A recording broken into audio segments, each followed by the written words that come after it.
warri duratti maatii keessaniitii fi ergamaa ajajamaa bishaan waraabaa qoraan cabsaa motora deemaa gabaa deemaatii turtan tizzitaa lagaafaa qabdan mee viidiyoo kana laayikii godhaati akkam jirtanii nagaa keessanii jarra galata waaqa gaayis har'a gudii man ta'een isiniin mudannoo ajaa'ibaati kunillee yeroo jalqabaaf jechuudha daasporaan laga boote maaltu ta'e seetanii bishaan akkuma safara saattuu hin badee bishaan nu jalaa badee eengadda badee jechuu kaleessallee akkasii yaa'u eebuu bullee hin oollu hinuma binna haayilaandii garuu immoo hin barakatu ka bishaan bitamuun beektuu mitiire gillii yookaan kan dhuunfamoo safara keessa deemnee binnannaan hin jiru akkuma safara kanaatti bishaan badee jechuudha.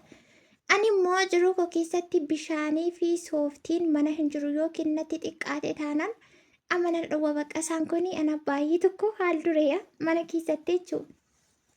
Amma kamaal goona seetanii kuna namni bakka kanatti wayyaallee miccataa lagaa bishaanillee kan fudhatanii galan jiru. Haati kun asitti wayyaa miccachaa jiru. Achiin booda intala gibbii keenyaa fudhadhee gara laga kanaatti xirriiq. Laga kanatti gaggaafanne yoo xiqqaate daqiiqaa 30 ol deemne irratti namanarraa jechuudha aqaaf galatti hunda gurguruu baadhee daqiiqaa 50 akkasii hinuma deemna dheeti yaada baay'ee tokko irraa fagoo ture garuu karaa isaatus baaltee jedha malee as keessa gadi buunee kunoo bakka kanarraatii waraabbanne dhugaa rabbii kun yaadannoodha.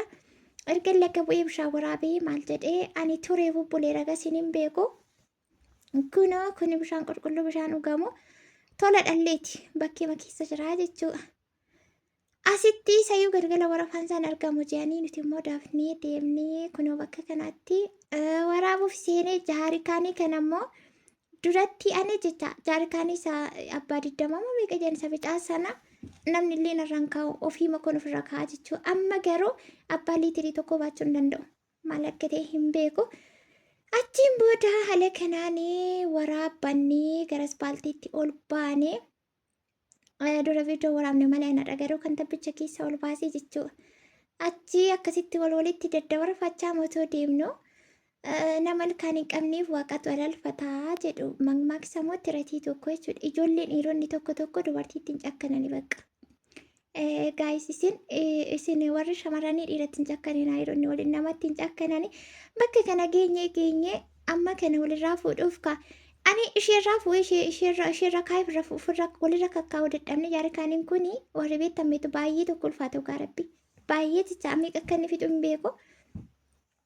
Achi otuma deemnu sa'aatiitti uummanni yookaan immoo namni hojiirra yaa'udha. Namni karaarra jijjiira. Isa booda ijoolleen fuuldura kanatti argitu mitiire isaan bira geenyeetu obboleessoo isheerraa fuudhiitii jaarikaanii kana narra kaayii ittiin jedhaka aniin keessan.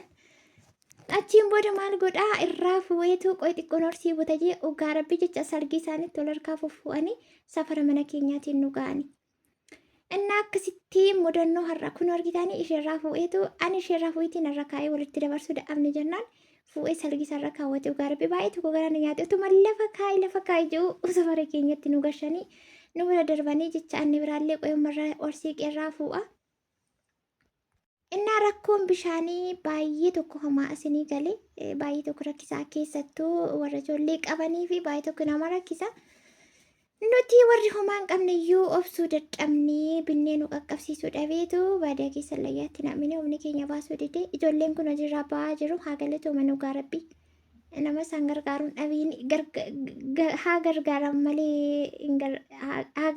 malee hin gargaaramin akkasittiin eebbiseen kana jechuun irraa hafaa ta'anii jechuudha miti akkasii awaansa waan akkasiitinna. Akkasittiin baatanii fidanii asiin nu ga'anii mudannoo akkasiitu nu mudate har'aa inni cirraash siriima isaa bishaan hin qabne immoo akkamittiin akka rakkatu gati ilmaama. Qimamoonni yeroo mana jaartan yeroo maal jettanii bishaaniif ibsaa irratti baay'ee xiyyeeffannoo guddaa gochuutii qabdu. As safara kanaa bishaan masaatu badii toon taane tuubboo isaatu lafa keessatti cabee tarsa'ee hangalaasee jennaanii hin cufamee amma immoo birrii walitti funaananii tuubboo sana bitaniitu itti sirreeffatu jedhani. Akkasitti sabsabaa ba'anii uummanni nuti immoo ammasitti rakkanne ani immoo jaalala bishaanii fi sooftii irra naqabe Rakkoo kanan qaba akkasittiin baatee fidee gajjallaatii baasanii dhugaa rabbii keessa mucaan nama baachaa jiru kun baay'ee tokko baate. Isa booda siqee tokkos immoo raafuu akkasittiin nu gargaaranii gara mana keenyaatti nu galchaniitu deebi'anii ijoolleen kun har'a waan kanatu nu mudate. Asumarraan immoo daawwa akka dadhabee du'e irratti tabba gajjallaati yeroon bahee dhufee arganee du'ee ofirra taa'u malee homtiin hin hafne silaa makiinaan hin deemtu uummanni hin deema akkamittan taa'ee ara galfadhame karaa walakkaa kanarra. Akkasiin dhufnee mudannoon keenya har'aa kana fakkaata viidiyoo keenya laakii godha kunooti isheen kun immoo. Darkan xiqqootti isheetti xiqqoo kana baanne isa guddaa irraa fuuna jenneetu manaa baanee gaaruu achi keenyaan anaaf isheen tokkuma taanee jechuudha kofdaara namni wal gargaaru dhibe. Ijoollettiin kun haa eebbifaman dhugaa rabbi qeena gattaa galan hojiirra galaa jiru.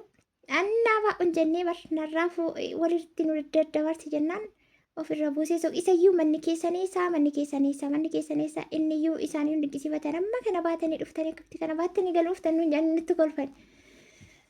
Annaa akkasittiin carroonee bishaan keenya fudhannee galaatii jirra. Egaa viidiyoo kan isin hojjechaa jiru sunuun beektu waan ta'eef laayikii godha laayikii godha irratti jabaadha.